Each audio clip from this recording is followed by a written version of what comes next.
히브리서 1장입니다. 이제 당분간은 서신서 계속 보도록 하겠습니다. 히브리서 1장입니다.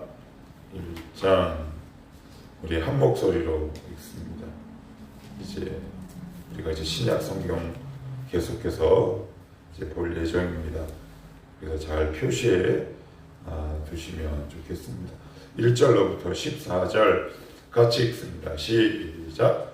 옛적의 선지자들을 통하여 여러 부분과 여러 모양으로 우리 조상들에게 말씀하신 하나님이 이 모든 날 마지막에는 아들을 통하여 우리에게 말씀하셨으니 아들을 만유의 상속자로 세우시고 또 그로 말미암아 모든 세계를 지으셨느니라.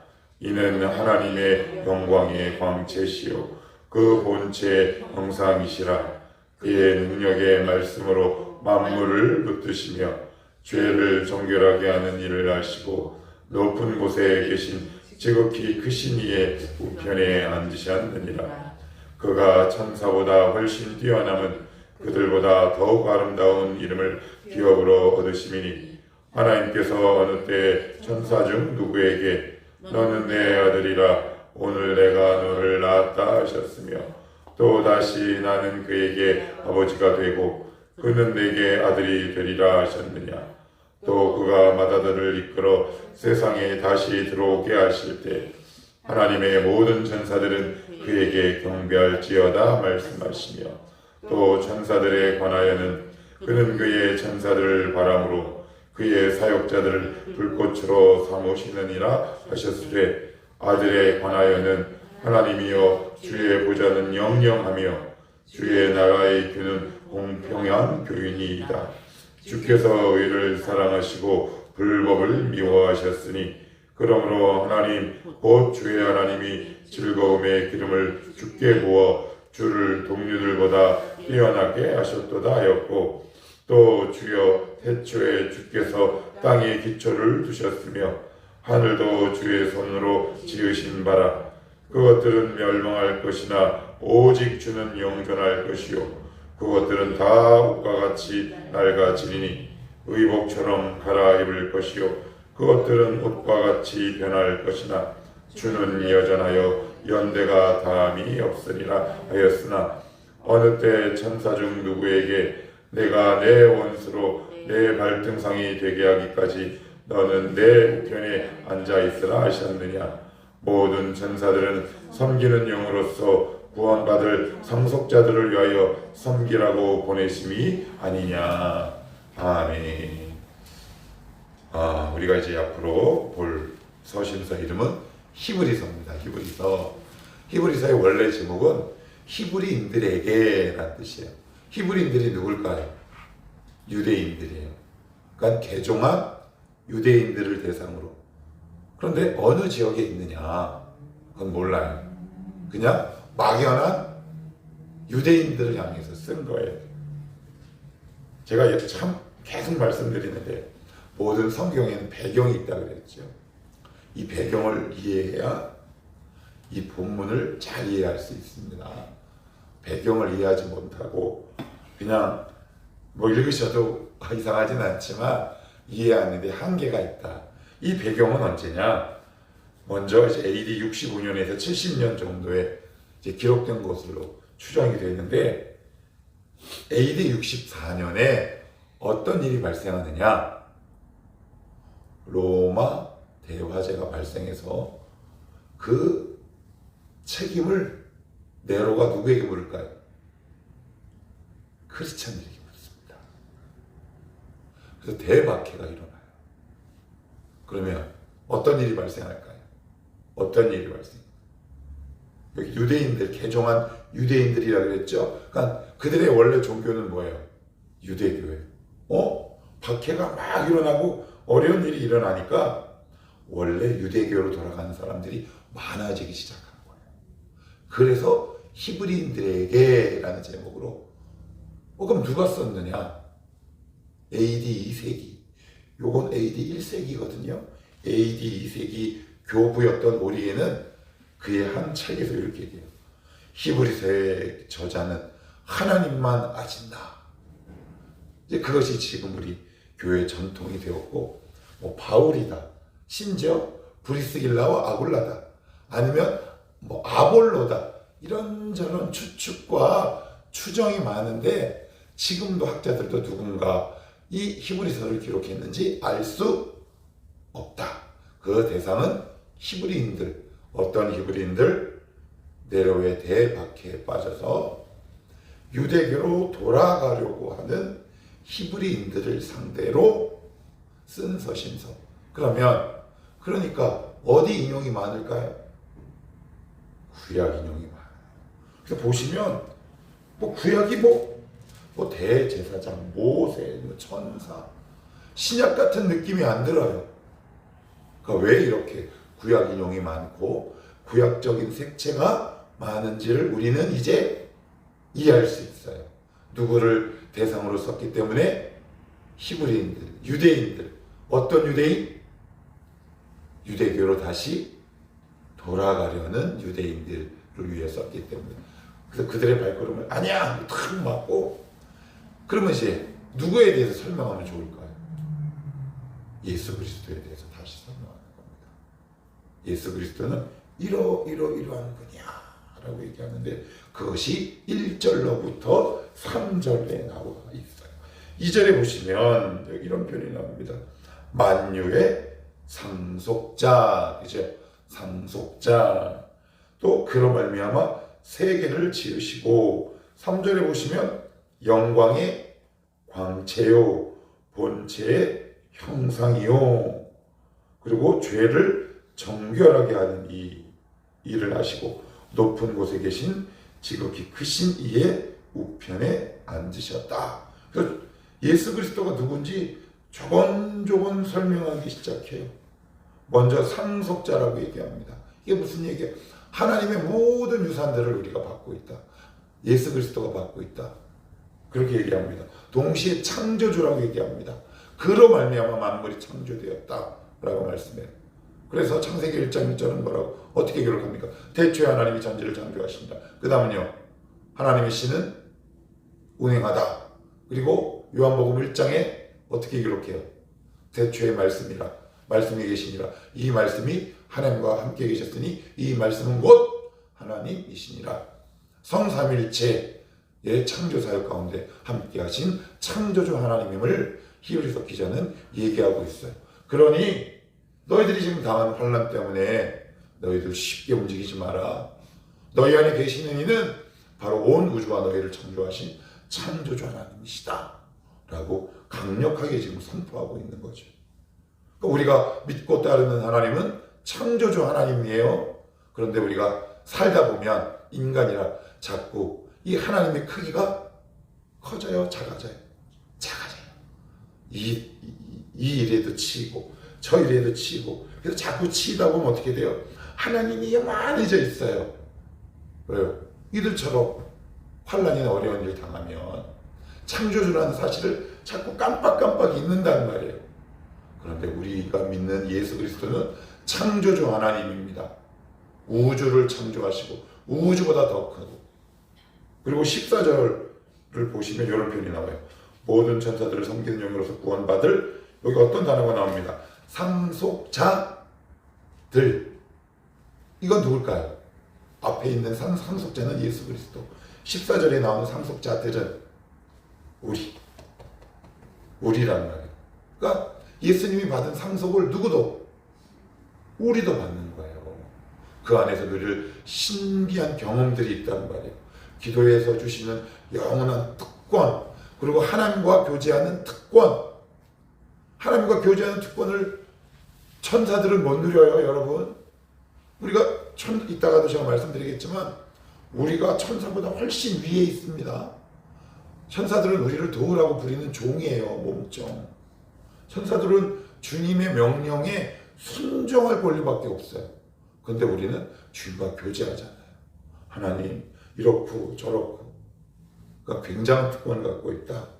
자, 그리고 여기 보시면 3절에 이는 영광의 광채라는 표현이 나요. 이게 무슨 이야기일까요? 발광체란 얘기예요. 하나님 스스로 영광의 빛을 내뿜는다는 거예요. 그럼 저와 여러분은요? 반사체예요? 아니면 발광체예요? 반사체예요. 주님께서 이렇게 말씀하시죠. 너희는 세상의 빛과 소금. 그게 무슨 말이에요? 내가 너희 안에 있을 때 너희에게 빛이 나게 마련이다. 모세 얼굴이 왜 이렇게 빛이 났어요? 그 안에 예수 그리스도로 충만했기 때문에 그 영혼에서 얼굴에서 빛이 나는 거 아닙니까? 우리는 스스로 빛을 낼 수 없는 존재들이에요. 오해하지 마십시오. 주님이 우리를 세상의 소금과 빛이라고 그렇게 말씀하셨다고 해서 우리가 스스로 빛을 낼 수 있는 존재는 결코 아니라 오직 주님의 빛이 우리 가운데 닿을 때 우리의 얼굴에서 빛이 나는 거죠. 그러니까 하나님과 교제하면 어때요? 얼굴에 빛이 나요. 그래서 대충 얼굴 보면 티 다 난다요. 그죠? 어떤 사람은 이렇게 얼굴이 시무룩해 있는 사람이 있고 검은 사람이 있고 다크서클이 턱 밑까지 내려온 사람도 있고 기쁨을 상실한 사람이 있고 두려움에 갇힌 사람이 있고 그런데 그리스도의 빛, 주님과 교제하는 특권을 통해 오늘도 주님과 깊은 교제가 일어나면 우리 가운데 하나님의 빛이 우리 가운데 오게 되는 거죠. 그래서 얼굴에 뭐가 난다? 빛이 난다.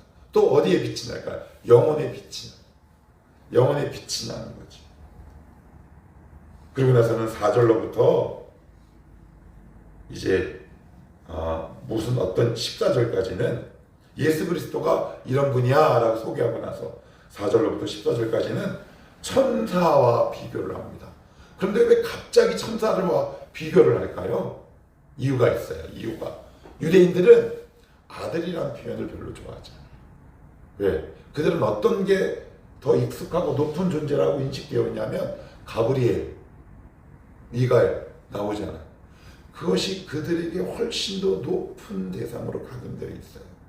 그래서 이 환란 때문에 유대교로 돌아가는 그들에게 어떤 일들이 생겼냐면 야, 그래도 천사가 더 높지.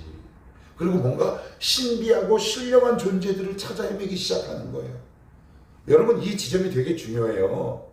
어떤 부분에서 중요하냐면 여러분들 신앙생활 오래 하면 권태기가 있어요? 없어요?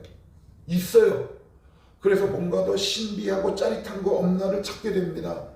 뭐 꼭 같은 이하는 아니지만 뭐 저쪽 아래쪽에 있는 분당 쪽에 있는 큰 대형교회 어떤 교회에서는 최근에 예배 순서를 확 바꿔버렸어요. 그 성도들이 어리둥절해 있으니까 그 담임 목사가 강대상에서 이런 이야기를 하더라고요. 최근 우리의 교회 예배가 약간 권태기에 빠진 것 같아서 예배 순서를 싹 바꿨다. 사람은 그럴 수 있다.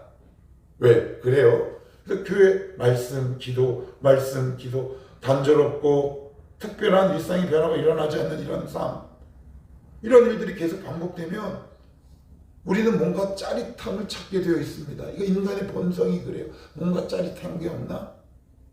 오늘 히브리서 통해 뭘 하나님 우리에게 말씀하고 있나요? 유대인들은 뭔가 신비하고 짜릿한 천사라는 존재를 찾아 옛날의 삶으로 돌아가기 시작하는 거예요. 거기에 대해서 히브리서 기자가 딱 브레이크를 거는 거예요. 아니야. 누구랑 비교하면서 천사와 예수 그리스도를 비교하는 거예요. 너희들이 그렇게 따르고 추종하기를 좋아하는 미가엘과 가브리엘은 우리의 주님 예수 그리스도와 도저히 비교 대상이 될 수 없다. 라고 브레이크를 딱 겁니다. 그리고 두 번째, 복음만 갖고 부족하다냐? 예수 그리스도 갖고 부족하냐? 그러니까 살다 보면 뭔가 이렇게 자꾸 이렇게 얹어요. 뭐 무슨 그 서브웨이 가가지고 그 샌드위치 먹었을 때 이거 추가요, 뭐 할라피뇨 추가요, 막 추가한단 말이에요. 그런데 복음은 순수한 거죠. 그러니까 복음은 추가할 게 더 이상 없어요. 감이 될 것도 없고 좀이 될 것도 없어요. 우리가 살다 보면 그래요. 여러분 안 그런 것 같죠? 한국 교인들 치고 신비한 곳에 안 끌리는 사람 없습니다. 이단으로 판정돼가지고 얼마 전에 교도소에서 죽은 그 누구예요? 저기 만민중앙교회 이재록인가? 거기 여러분 예전에 보셨죠? 이재록이가 나오면 빛을 쫙 하고 천사의 형상을 띄우고 이렇게 아이스 드라이인가 뭔가를 여기서 구름과 같은 것들을. 그럼 그것을 보고 사람들이 와 이래요. 그러니까 우리는 보고 한심하다 그렇지만 그들도 한심인데 처음부터 그랬겠습니까? 뭔가 진리의 길을 쭉 가다가 어려운 일이 생기거나 이거 말고 뭔가 좀 더 짜릿한 거 없을까? 라는 생각이 들어왔을 때 그 유혹과 미혹이 탁 치고 들어오면 넘어가지 말란 보장 누구에게 있겠습니까? 그래서 우리가 이 단순하고 무료한 것 같지만 하나님 말씀을 오늘도 잘 배우고 있겠어. 복음은 그 위에 추가되는 것이 없는 거라는 거죠. 진리는 되게 복잡해요, 단순해요. 단순합니다. 그래서 신비한 거, 신묘한 거, 짜릿한 거, 복잡한 것으로 우리를 미혹하지 아니하도록 오늘도 말씀의 검으로 잘 무장하고 있어야 한다. 그래서 오늘 히브리서 기자는 어떻게 해요? 이 앞부분에 천사와 예수 그리스도를 비교하는 글로 앞부분을 열고 있는 거예요. 유대인들이 자꾸 천사를 찾거든요. 막 신비한 거를 뭔가 찾아요. 예를 들어보면 중세시대도 이런 일들이 굉장히 많이 발생했는데 어떤 걸 가지고 논쟁을 벌였는 줄 아십니까? 얼마나 유치한 논쟁을 가지고 천사의 몸무게는 얼마일까? 뭘 얼마야? 부리는 0인데 몸무게가 어딨냐? 그리고 천사가 바늘기에 몇 명이 이거를 명이라고 불러야 되냐? 말이라고 불러야 되냐? 몇 영이라고 불러야 되냐? 그런 문제 갖고 싸우는 일들이 교회사에 나와요. 그러니까 말씀과 단순함에서 떠나면 엉뚱한 것 갖고 쓸데없는 논쟁을 불러일으키게 된다는 것이죠. 그리고 이 천사 외에 다른 천사의 이름은 과연 무엇인가? 성경에 기록되지 않은 쓸데없는 호기심들, 그것이 과연 진리겠냐는 거죠. 그런 우매함과 어리석음에 빠지는 사람들이 언제? 중세교회에 있었고 지금도 있다. 어떤 사람들에게 다가간다고요? 예수 그리스도가 누군지 제대로 모르는 사람. 그리고 예수 그리스도를 떠나서 뭔가 짜릿하거나 신미하고 뭔가 신미한 것들을 자극적인 것을 따르고 추구하려고 하는 자들을 향해 오늘도 악한 자의 손길이 임한다. 그러니 너희는 그 가던 발걸음을 딱 멈추고 예수 그리스도에 다시 돌아와 그 위에 믿음의 터를 세우라. 이것이 바로 히브리서 기자의 기록 목적. 이렇게 이해하시면 된다는 말이죠. 자, 7절도 한번 볼게요. 자, 7절. 자, 한번 여러분들 읽어봅시다. 시작. 또 천사들에 관하여는 그는 그의 천사들을 바람으로 그의 사역자들을 불꽃으로 삼으시느니라 하셨으되 14절도 다시 한번 읽어봐요. 시작. 모든 천사들은 섬기는 영으로서 구원받을 상속자들을 위하여 섬기라고 보내심이 아니냐. 그러면 천사가 높아요? 우리가 높아요? 네? 여기 써있는데 뭘 눈치를 보냐. 천사들은 섬기는 영으로서 구원받을 상속자들을 위하여 섬기라고. 그러면 누가 높은 거예요? 섬김을 받는 우리가 높은 거죠. 여러분 이게 얼마나 놀라운 사실인 줄 아십니까? 너희들 왜 자꾸 신비한 것에 이끌려가니? 너희는 천사보다 위대한 존재들이야. 왜요? 우리가 왜 천사보다 높아요? 왜요? 그리스도의 보혈 때문에. 그리스도의 보혈 때문에 그렇다. 그래서 천사들이 부러워해요. 히브리서 나중에 나와요. 천사들이 부러워한답니다. 와, 나도 저 일에 동참하고 싶다. 근데 우리는 천사를 부러워하는 거예요. 여러분 이게 오해하시면 안 돼요. 성경에 딱 적혀 있잖아요. 천사가 높다, 우리가 높다. 우리가 높아요. 비교가 아니에요. 우리는 자녀예요. 거기는 종이에요. 우리는 하늘나라에서 하나님 아버지, 아들, 딸들, 자녀라는 말이에요. 당연히 자녀가 높지요. 어떻게 종이 높습니까? 말도 안 되는 거죠. 그런데 그들은 우리를 어떻게 해요? 섬기라고 보내는 종이래요. 이게 무슨 얘기예요? 그래서 요것을 근거로 중세교회에 이런 신학이 되게 많았어요. 수호천사. 각 개인에게 천사가 있다. 근데 아예 틀린 얘기는 아니에요. 마태복음에도 이런 유사한 표현이 나와요. 하나님이 그거를 보호하는 천사가 있다. 근데 그것을 막 있으니, 근데 그렇게 얘기하면 뭐 이상한 데로 빠질까봐 그렇지만, 근데 중요한 건 천사도 누가 보내는 거예요? 하나님이 보내는 거예요. 그러니까 하나님이 우리를 불꽃같이 지키고 있다라는 많이 들어보셨죠? 그런데 여러분 주위에 수호천사가 있습니다. 이러면 더 현실적이잖아. 더 혹하지요. 그 말이 그 말이다. 그 말이 그 말이에요. 아무튼 우리를 오늘도 섬기라고 보낸다. 그래서 우리 꼭 기억하셔야 합니다. 미가엘, 가브리엘 여러 가지 다양한 천사들 아무리 많이 나와도 그들은 우리 아래다. 왜요? 뭐 때문에? 그리스도의 보혈로 인해서 우리가 하나님과 교제한다는 말이에요. 전도한다는 말이에요. 그러니까 이런 것들을 오늘도 천사들이 너무 부러워한대요. 그런데 하나님은 안 돼. 이거는 내 새끼만 가능해. 너는 내 종이야. 이게 특권 아닙니까? 그러니까 하나님의 자녀로서 사는 특권이 얼마나 위대하고 놀라운지 성경은 계속해서 이야기하고 있는 거죠. 그리고 10절에서 12절 이 부분만 보고 마칠게요. 10절로부터 또 주여 태초에 주께서 땅에 기초를 두셨으며 하늘도 주의 손으로 지으신 바라. 그것들은 멸망할 것이나 오직 주는 영존할 것이요 그것들은 다 옷과 같이 낡아지니 의복처럼 갈아입을 것이요 그것들은 옷과 같이 변할 것이나 주는 여전하여 연대가 감이 없으리라. 그래요. 과거에도 계셨고 지금도 계시고 미래에도 계신 하나님. 어떤 하나님? 영원하신 하나님. 과거에도 말씀하셨고 지금도 말씀하시고 미래에도 말씀하실 영원하신 하나님. 우리 하나님은 영원하십니다. 지금도 계십니다. 우리를 모르는 게 아닙니다. 여러분 그런 사단의 미혹에 속지 마십시오. 하나님 나의 상황을 모를 거야. 아닙니다. 왜 쓸데없는 엉뚱한 음성에 우리의 귀를 내어줘야 합니까? 하나님의 말씀에 우리의 귀를 내어드려야 하지 않겠습니까? 하나님은 과거에도 계셨고 지금도 계시다라고 얘기합니다. 미래에도 계실 영원한 하나님. 또한 1절에도 보시면 옛적의 선지자들을 통하여 여러 부분과 여러 모양으로 우리 조상들에게 말씀하신 하나님이 이 모든 날 마지막엔 아들을 통하여 우리에게 말씀하셨다라고 얘기해요. 옛적부터 지금까지 끊임없이 말씀해 오고 계시는 하나님. 그러니까 하나님은 오늘도 우리에게 말씀하고 있어요. 음성을 들려주고 계셔요. 근데 이것을 누구만 들을 수 있다? 우리만. 천사는 어떤 만말 들어요? 명령만 들어요. 교제할 수 없어요. 하나님 이런데요 저런데요. 천사는 오직 순종만 해야 돼요. 걔네는 순종할 권리밖에 없어요. 그런데 우리는요 불순종한 권리도 있어요. 여러분 이게 얼마나 놀라운 건지 아십니까? 창세기에 보면 모든 것이 하나님의 말씀에 순종하죠. 창조되었다는 사실 자체가 바로 순종의 결과물이잖아요. 그런데 오직 누구만? 인간만. 이게 하나님의 자녀에게 주시는 놀라운 특권이라는 거예요. 그래 그럼 불순종해야 되겠네. 근데 사도 바울은 뭐라고 그래요?